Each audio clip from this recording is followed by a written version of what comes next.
Hello, everyone. Welcome to LIFICAST Series 3, the official podcast of the Leeds International Festival of Ideas, brought to you, of course, by Chapter 81 Productions. My name's Lotty Leeming. I'll be your host for this journey through discussion, discovery, and debate. Today, we're talking about one of the most famous families on the planet, where they go, what they do, who they meet. It makes headlines right around the world. And no, I'm not talking about the Kardashians, I'm talking about the Windsors. With just a few weeks to go until the coronation of King Charles, we're asking today, what is the future of the monarchy in modern society? I'm delighted to be joined by two fantastic guests. We've got Professor Kate Williams. Hello, Kate. Hello. Historian, author, broadcaster, a specialist in modern history, royal and constitutional affairs. Kate's also Professor of Modern History at Reading University. So great you're here in Leeds, Kate. Much. Also, we have Steve Cook, a British Republican activist and commentator, and also, Steve, a former history teacher as well. Yeah, thank you very much. So you're going to know your stuff, no pressure. Welcome to LIFICAST, both of you. Thank So we're you. going to dive straight in. The royal family. Do we still need them? Is it a worthy institution or an outdated relic? Kate, first, what do you think about the royal family? Do we still want them? Do we still need them?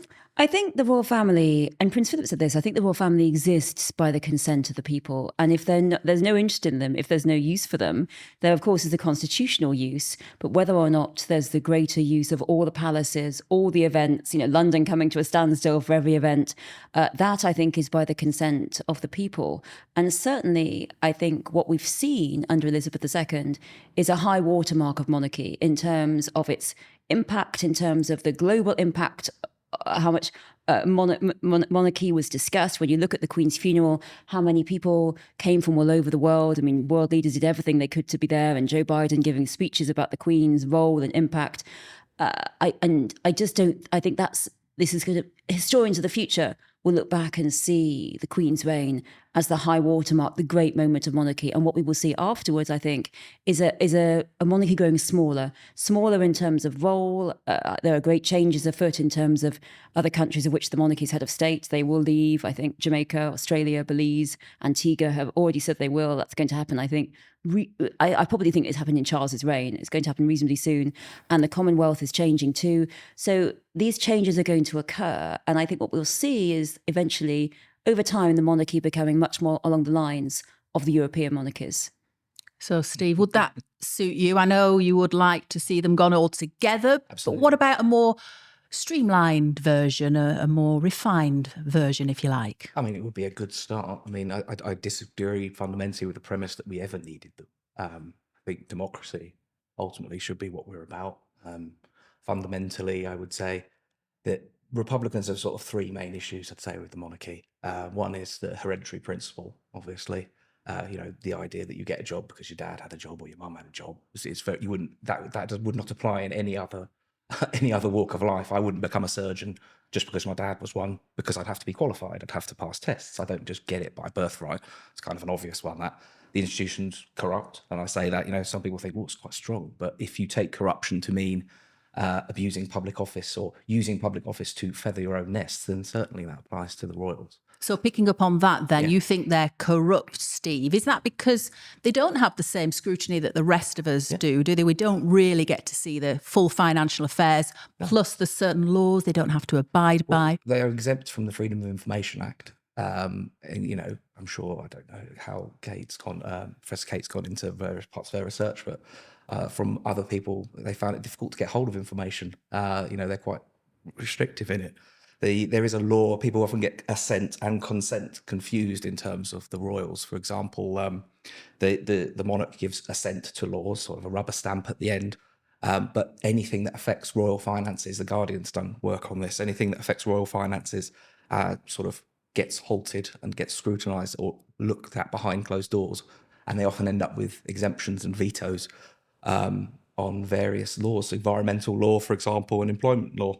So it's a sort of slightly murky institution. And then obviously there's what we'd say is a corrupting element, corrupting in the sense of our constitution. So apart from obviously the corrupt elements I was talking about before, in terms of our constitution, It seeps down. We have a House of Lords in the 21st century. I mean, even the name House of Lords is a bit kind of oldie-worldy, patronising, that they are our lords. You say that to someone who is above you in the rankings, so in old terms. So, and there's still hereditary peers in there. I mean, it is whether the monarchy can survive. If they do a great marketing kind of turnaround like they did at the beginning of the 20th century with Edward VII, maybe they could change. I don't know. In the modern pace of the world that we have today, the glacial change that the royals have done, whether they could do that and whether it's going to last.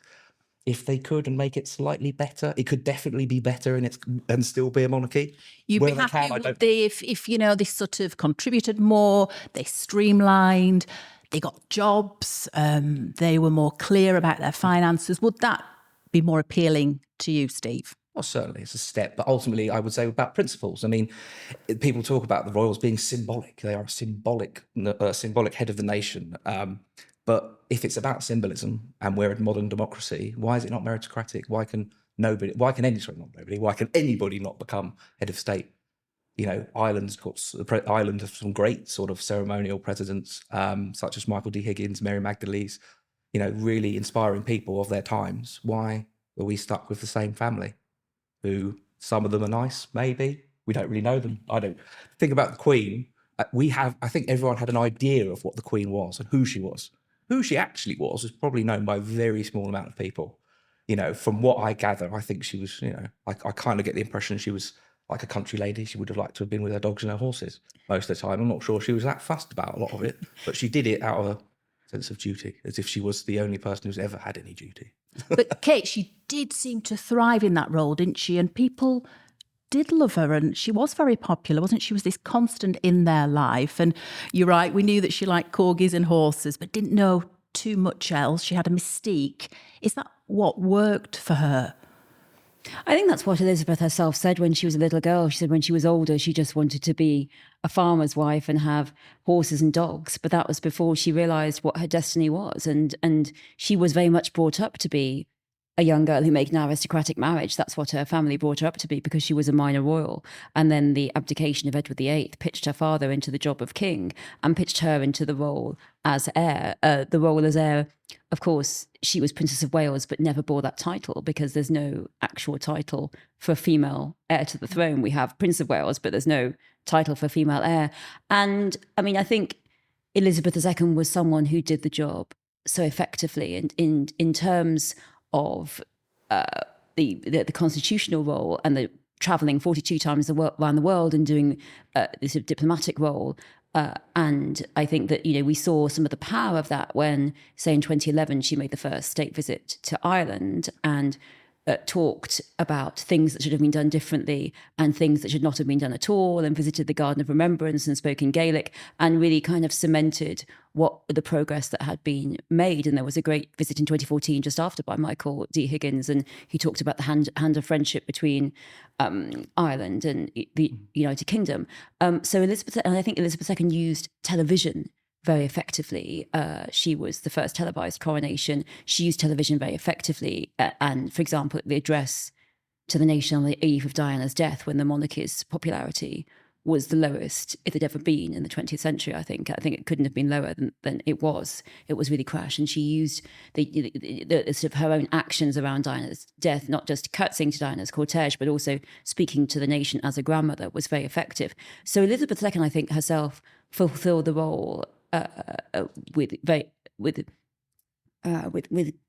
effectiveness, and had to battle against a very sexist society that thought a woman wasn't up to it when she came to the throne. They thought that a young mother shouldn't be doing this kind of job, and they said that she should stay. Even the Lancet said that an article said that she should stay away till she'd had the children were older.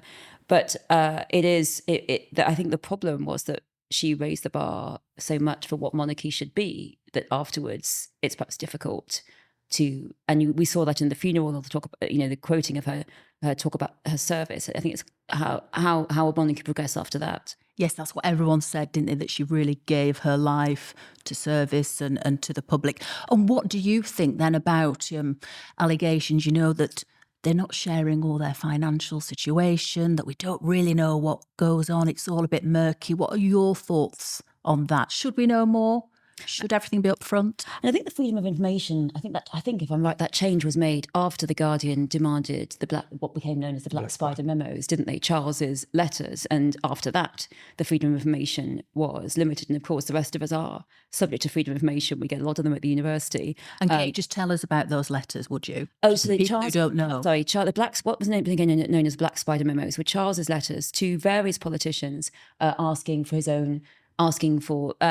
there was I can't remember what it's called, a Chilean type of fish, sort of sea bass he wanted protected, questions about education, questions about environmentalism, questions about the equipment for soldiers. I mean, many of these things he was talking about are things that most of us would feel are fair points to making, but the access that he got was not one that you and I would get. We can write to ministers if we want, we can write to our MPs, but I don't know how much, if I wrote to the education minister tomorrow, how much he'd feel like he should answer me. Yeah. So you think it's privilege. Although the Chilean sea bass, I can't remember what the Chilean sea bass, whatever it was called, I'm sure it did deserve protection, as did, we all know that our services have gone into war woefully unprotected. These things were fair to ask, but the fact was that it was, and this was why there was a scandal, was because it was seen as, the heir to the throne was trying to influence politics, trying to get involved in politics. And after that, the freedom of information request was so we can't ask for those now. And there have been these questions, haven't there, about sort of money, and the main accounts that we get to see are the use of travel for Foreign Office, what the Foreign Office pays for in terms of travel, but otherwise we don't know so much about the accounts and the profits and the money that is going on inside. I mean, if people are concerned about these issues, there's plenty of environmental groups who could speak on about these issues. It's not really as if Elizabeth demonstrated that kind of step back, not being involved. So Charles is really overstepping, breaking their own rules. But the thing is, Steve, he's come to the throne, hasn't he? Yeah. In his 70s. Yeah. So of course we've seen him for many decades, haven't we?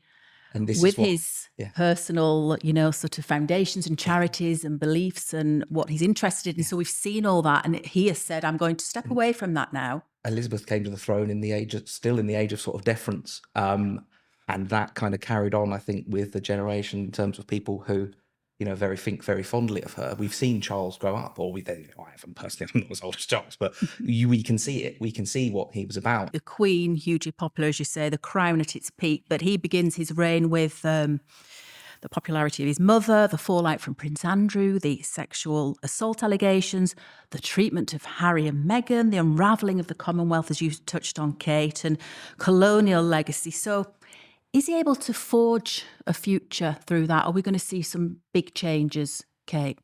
I mean, I think we are going to see the movement. It's quite constitutionally difficult for a lot of countries to divest themselves of the monarch of head of state. But I think that is, Jamaica's made it very clear what that's going to happen. And there was a disastrous tour to the Caribbean last year, which really, I think, accelerated many desires within the country. Well, tell us about that, Kate, because in this country you are used to a lot of press, which is, shows the royal family being welcomed with flowers and everyone's very friendly, but that was very different, wasn't it? It's very interesting, actually, because all the coverage was normally the royal tours are presented in a reasonably sort of light way, but that one was covered even in the right-wing newspapers and indeed right-wing channels, GB News, and I saw big editorials in newspapers that we would perceive as right-wing were saying this was a disaster. The optics were bad.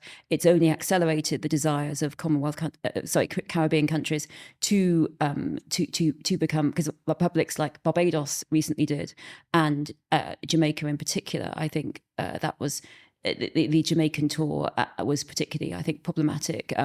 There was a shot of William and Kate in the car, recreating a car shot that had colonial overtones and a very unfortunate shot, there's unfortunate optics. And so it's interesting that the kind of blanket perception of the British news was very much, this was a mistake. And so I think we are going to see those countries move away, and it is Charles's role. The most important thing he has to do, I think, is accept that with grace and dignity, and not try, this is how it's going to be, and countries are going to make their own decision, and they're going to, and I think Australia will start to move that way. I mean, like I said, there's lots of constitutional changes that have to be made for it to happen. It's quite complicated, but I think this is what's going to occur. So the monarchy is going to change. But in terms of, when we think about the European monarchies, the biggest difference that they have is that a monarch abdicates, is a monarch retires, in the same way that we retire except the monarch abdicates the next one. And I don't see ours doing that, but that is, they are very much a secular monarchy, whereas ours is both secular and has this role of head of the Church of England, which we will see in the coronation very much talked about. A much clearer constitution. I think we have an uncodified constitution, so it's a bit of a mess. And they sort of make it a lot, even Parliament now, you see them make it up as they go along and bringing back some Henry VIII powers, for example. You're like, what? Is this really how we should be carrying on? So, Steve, with these issues that King Charles has to deal with, are you feeling a bit confident? Are you feeling, bolster support because he's got a lot on his plate? I think for a lot of people, I think if you were to just take what you see in large sections of the British press, you'd think that we were all raving monarchists.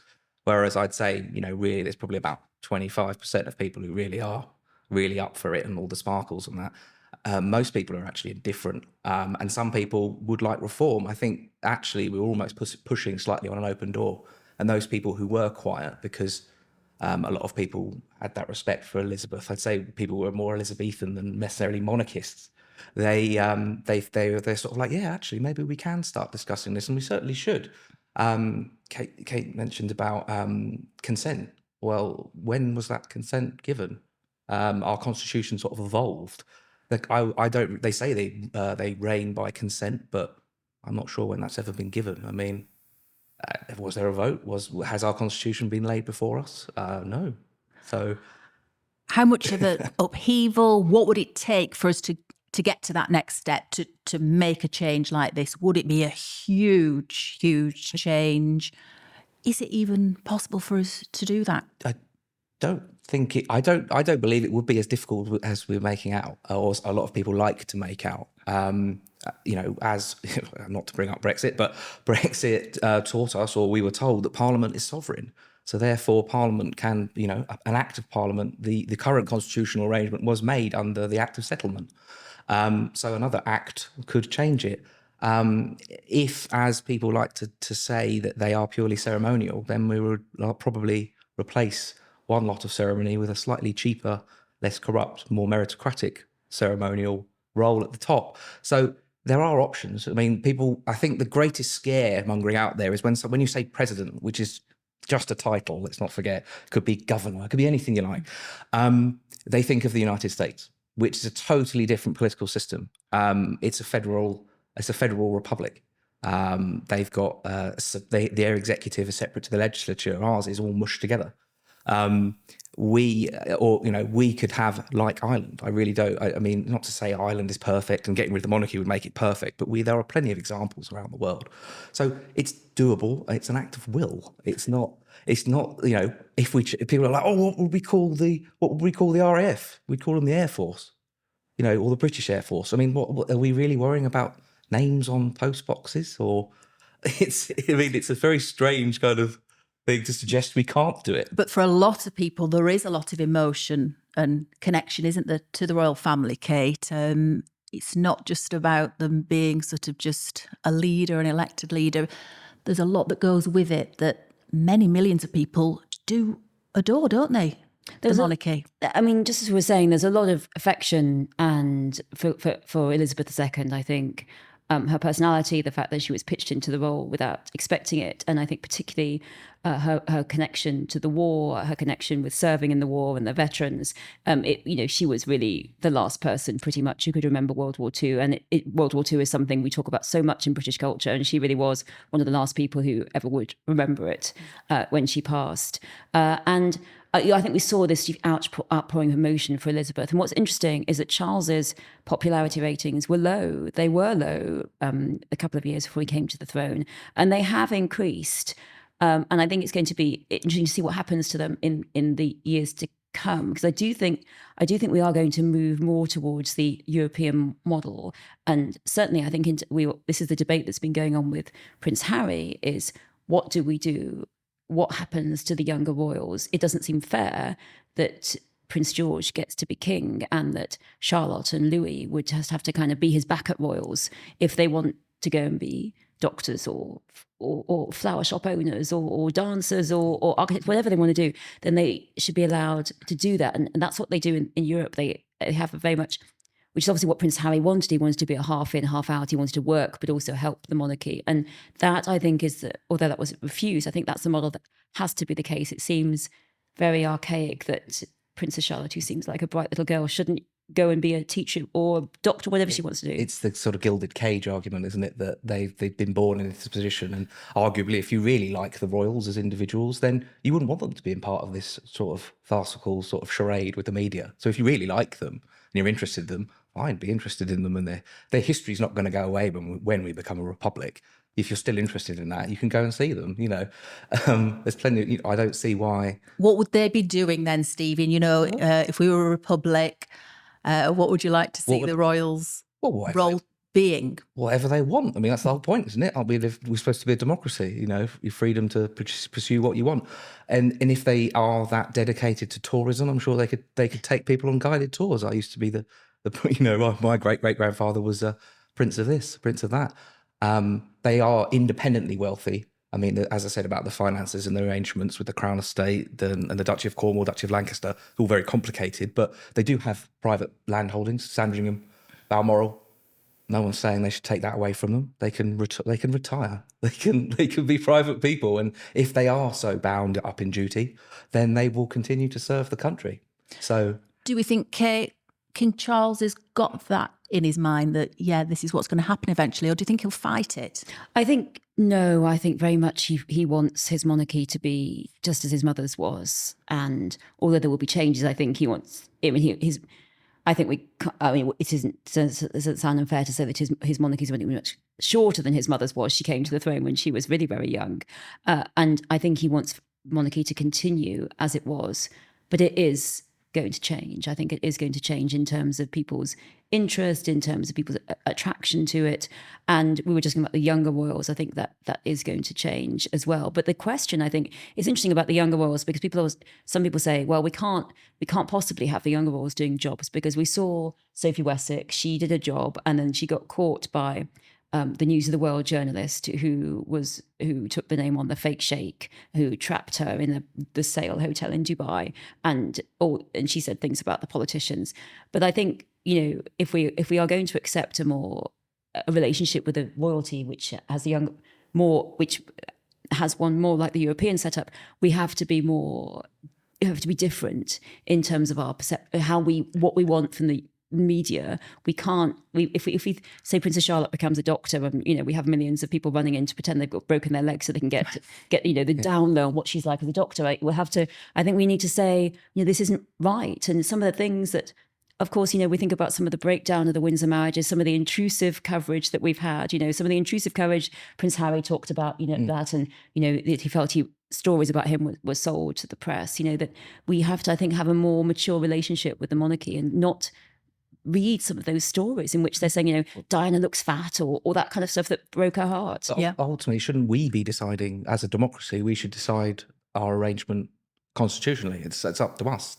I do find it slightly odd that the monarchy should get to decide how it operates.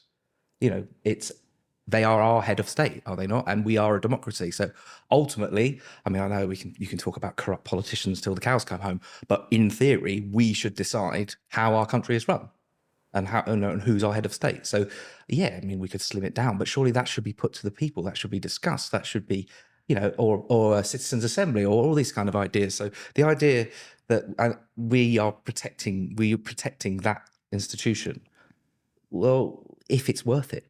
And surely we should discuss it. I do, yeah. Do you think something, Steve, like a referendum? Referendums, the last one wasn't so we can't face another. Yeah. But if it was done properly, and this is why we need freedom of information, this is why we need open, transparent conversations, and decent reporting on the royals, then we could do it, yeah. But over a period of time, discussion, consultation, absolutely. This is a democracy after all. No one's talking about we're not France. We're not going to guillotine them or anything like that. This is not what republicanism is about. It's interesting, isn't it? Because a lot of monarchies have been deposed in wartime. The Greek monarchy, for example, and how if it was to be ever done. I mean, I don't think it will, but if it was ever done, how we'd do it in peacetime. And it's also interesting about the political will being there as well, isn't it? Because one of the some of the key changes that have been made is because the politicians in charge were. So, for example, Buckingham Palace being opened and dealing with the royal finances, that was very much a New Labour initiative that was done then. But I think since then there hasn't been a political will to politicians want to stay out of it. I think there was some discussion that Rishi Sunak in the end has the final say on who gets to go to the coronation. I think it was made very clear by the Prime Minister's department that he doesn't want to get involved. He has I think some politicians would fear being the one when the monarchy fell, and they don't want to be. They don't want to just put the head above there. They don't want to be the one to change it. Interesting. Tony Benn had it right. The reason why people want the monarchy, or some people want to keep the monarchy within the establishment, is because it allows all sorts of other abuses of power. Steve, if we had an elected head of state, how are we going to make sure that they're, impartial and doing things for the greater good? It's a constitution. It's getting rid of the monarchy isn't a silver bullet. It's not going to fix all of our problems, but it's a step in the right direction. And part of that, I would say, is reforming the House of Lords. I'd probably change the names from House of Lords and House of Commons because they sound incredibly patronising. A Senate or whatever you want, a elected body, a codified constitution with clear rules about what government can and can't do, and a Bill of Rights. We have a Bill of Rights, but again, it's one of these things. It's all sort of in various different documents. You've got the European Court of Human Rights. You've got international law. You've got it's a bit of a mess, but it's part of a wider change. Proportional representation I put in there as well. It's all. I mean, I get called an anti-monarchist. I would describe myself as a pro-democracy, pro-Republican. Yeah. So, it's not just about, I'm not just sitting here going, oh, I hate the monarchy. That's easy. Anyone can do that. It's about putting forward an alternative. And there are alternatives. It's not impossible. People can do it. And there are millions of Republicans who think the same.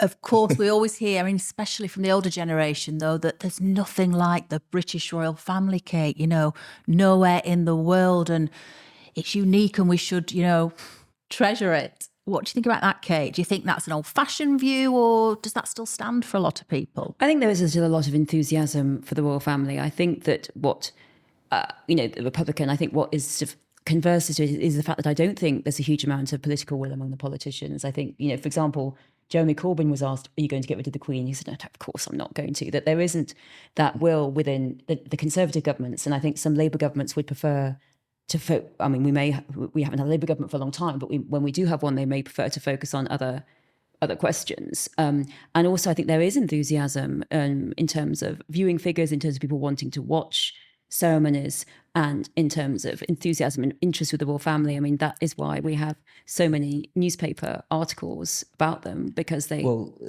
on viewing figures, and this is what I said before about how the monarchy is dealt with in the press and the media, there was an absolute lie of a statistic about 7 billion people watching the Queen's funeral. If you actually broke it down and worked it out, you're talking about like parts of the world where they don't have water and electricity, all cramming around the TV. It's just nonsense. But I would say, in this country, I have never seen anything like that. There really was an outpouring, and all the people that queued to see her as well. And to see the flowers. I think there is flowers, and to see her lying. Yeah, I think there was. And I think this is one reason why, as I was saying, there were so many newspaper articles, because it does sell papers, and the royals do sell papers, and people do so I think that there is a public interest. And when we compare it, say, with the lowest ever royal popularity, the Queen's popularity was really very high, especially at the end of her reign, but it was obviously it was very low after the death of Diana. The Windsor divorces, the fallouts, what the Queen called the annus horribilis, and then the death of Diana really brought the monarchy very, very low after that. But still, then many people, the surge they could have been. I think the surge of republicanism wasn't as strong as it could have been. There is an idea that sort of circulated that this rise in republicanism is due to Harry and Meghan. Well, it's not, because... Well, that's what I was going to ask you, Steve. Do you feel like it is? It's always been there. It's just them speaking out reveals what a lot of people kind of knew about. Do you think it shows some cracks, in the system? And and Yeah, how it's absolutely. run, because they, of course, did not make any response, did they, publicly to the memoir that Harry did. You know, those revelations coming out each day, something new, and they just did not say a thing. That was their stance, wasn't it? And these talking about royal residences, they're going to kick out. Well, they've already left, but they're kicking out Harry and Meghan from Frogmore Cottage, and they're going to stick Andrew in there because he can't afford to pay his lease on the Royal Lodge. He doesn't want to go though. Well, he doesn't want to go. I mean, It's too small. how entitled? I mean, never mind the ones we know, but the most people know about, Prince Andrew and Harry and Meghan. But what about the Duke and Duchess of Kent and Princess Michael? Prince and Princess Michael of Kent. There's loads. The Duke of Gloucester, and then these people are all living in royal residences. That if they weren't living there, maybe it would be cheaper to keep them, and would be more money going towards the treasury from the Crown Estate.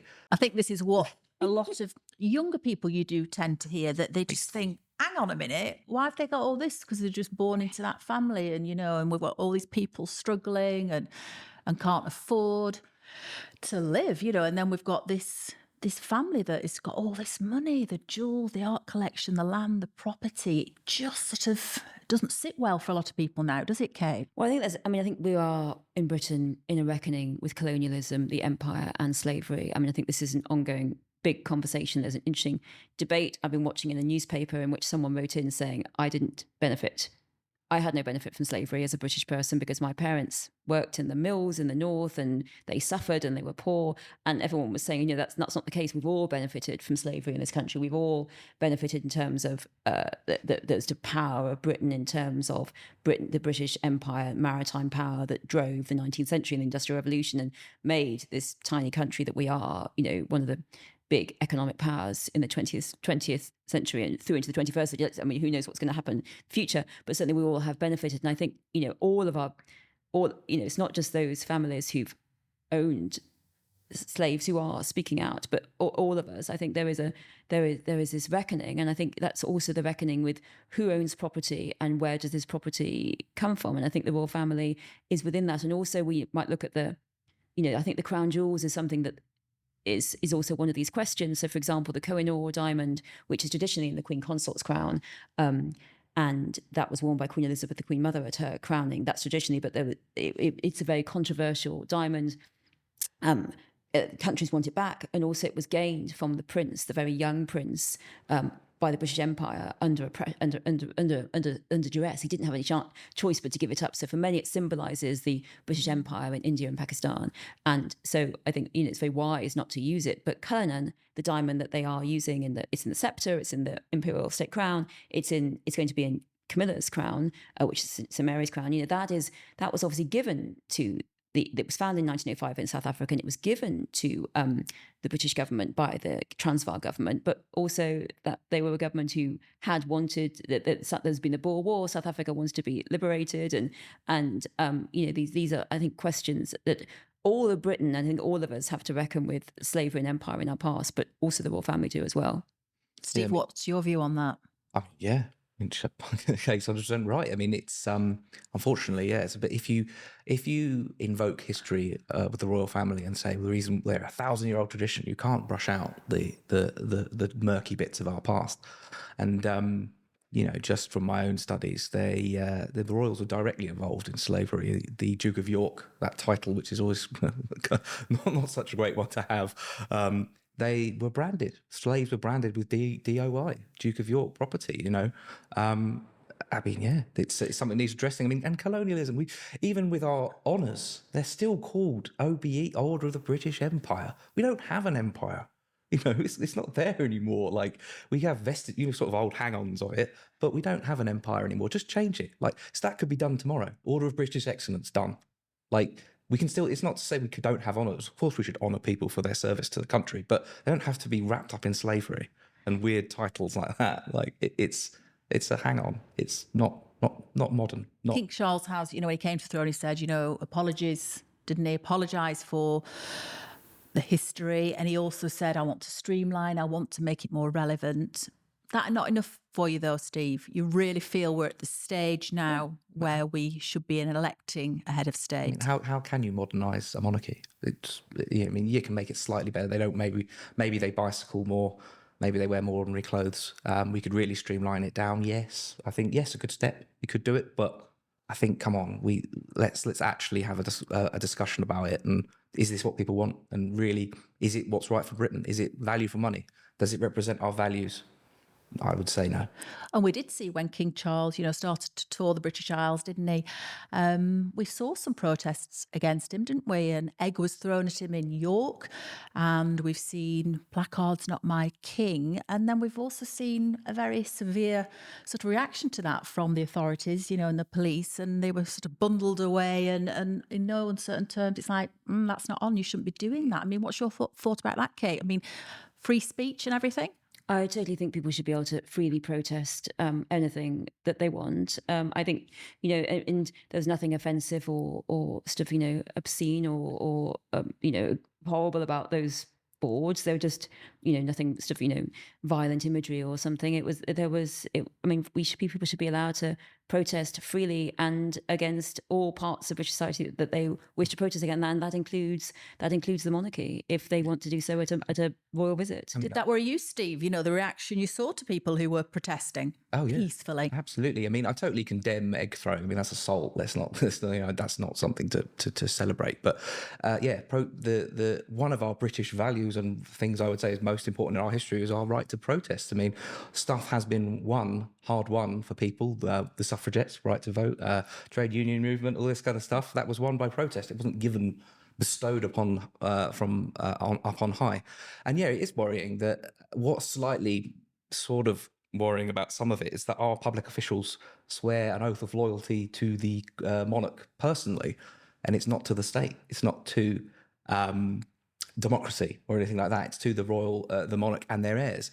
And so that kind of sort of leaches out into the police and the armed forces. And so, I do get sometimes, some people have said some pretty disgusting, horrible things. Like one guy recently, when I was out in York, said to me, democracy and all that, you can have your opinion, but if I had my mates from the army down here, I'd drag you out by your heels. So quite menacing, quite threatening. I mean, I'm 6'1", so okay, but it's the principle of it. It's not good. And people do have very strong feelings, like you touched on, Kate, don't they, about this subject? I think there is a lot of strong feeling. I think there is a lot of I think there are these strong, and that's completely acceptable. No one, no one should be threatening. No one should be making threats, super violence for holding a placard. But it's the idea I find most weird is that the idea that being a republic is that radical. The sort of rubbish that gets shouted at us, like, oh, if we become a republic, we'll become a communist country. It's like, that's quite a leap. That great communist country, the United States, that great communist country, Ireland, that great communist country, France. I mean, it's just nonsense. And so, I do fear as well with when it comes to the royals, again, it's secrecy. It's all linked, it's all the secrecy, the kind of, you can't say this, is it treason to say we shouldn't have a monarch? I mean, am I committing treason now? I mean, Kate, is he? No. Well, but I think it's interesting in history, isn't it? Because I think that we're talking about political will to be there. That obviously the Conservative government don't have the will, and many other Labour governments don't want to get involved either. And I think that one of the fears is, I think that obviously Britain did abolish the monarchy. They did get rid of the monarchy. They did execute Charles I. But then Oliver Cromwell. The question when Oliver Cromwell died, everyone said, "What are we going to do next?" Oh, we think we want his son Richard Cromwell, so we don't really know what to do. So let's have Charles II back. So Charles II came back, and obviously we were saying all the coronation regalia had been melted down by Oliver Cromwell, apart from one spoon, which I think someone was using for their porridge. And Charles II had them all the crowns and everything remade. So I think that is one of the fears that is in the political class of engaging with this. So what if they did have obviously referendums are not something that cause a lot of division in this country. We don't want another one. But if they did abolish the monarchy and then they came back, would they look stupid? Yeah, I think they're afraid, aren't they, to be the one to do it? Well, again, but that's not a reason not to do it. That's fear. Just because that's weak will, isn't it? And people often say about, I know you weren't doing it, so I'm not going to include you in this, but say, well, we were a republic back then. Yeah, when people couldn't vote. and women didn't have the right to vote. I mean, it's not the same. And Oliver Cromwell was a king in all but name. The Parliament approached him and with a humble petition and advice and said, basically, can you be king? And he goes, I'll sort of do it. I'll just call myself something different.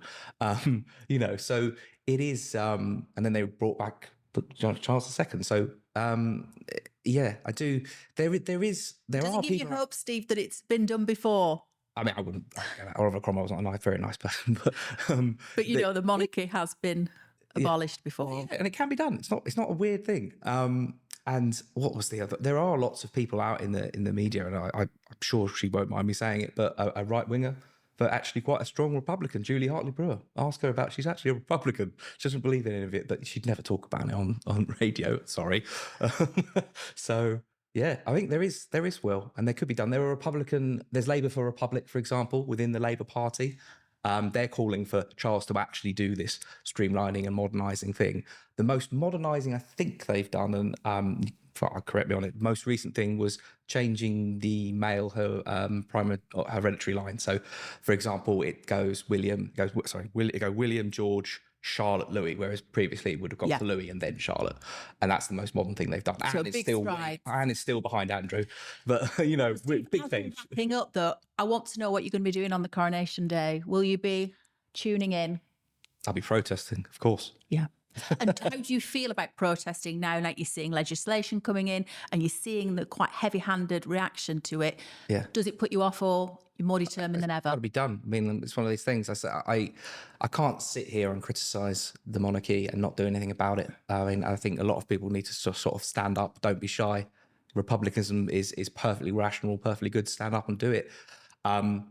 It does worry me, and it's not just about monarchy for me and protesting. The government is becoming more authoritarian. A lot of their stuff is authoritarian. Crackdown on unions, crackdown on protest. That should be worrying for everybody, not just for me. And Kate, just to give the last word to you, I mean, as a historian and someone whose career is built on, so much about the family, what do you see? What direction do you see now them going in, so that they will be streamlined? Do you think it won't ever be the same as it was under Queen Elizabeth? It won't ever be the same as it was. That was the high watermark of monarchy in terms of global impact, how much it was discussed, how much Elizabeth was thought about all over the world, and in terms of the interest there was in the monarchy in Britain and abroad. And I think it seems to me that what people in this country are most often really latch onto, we all do, in terms of politics, in terms of everything is spending, in terms of how much is spent. Obviously, at the moment, people are discussing the rule breaking, in COVID rule breaking, and that, I think, meant a lot to people that Boris Johnson and various people in Number 10 were having a wild party when the Queen sat alone at Prince Philip's funeral, because even though they told her you could escape the COVID rules, she said, I want to do the COVID rules. Because everyone else is having to do the same. This is how other women are mourning their husbands. I want to be the same. And I think that's one thing, but I think sticking to the same rules, but the COVID rules, but I think also money. So I think if Charles is wise and if Charles wishes to kind of strengthen the monarchy, I think questions of spending and how much is spent overall and how much is spent on the palaces is something that we'll have to be engaged with. She's a tough act to follow, that's for sure, isn't she? Steve Cook, Professor Kate Williams, thank you so much. Wish we had longer to discuss all of this. We shall see what history writes about this current state of the monarchy. Thank you so much. Thank you. Yes.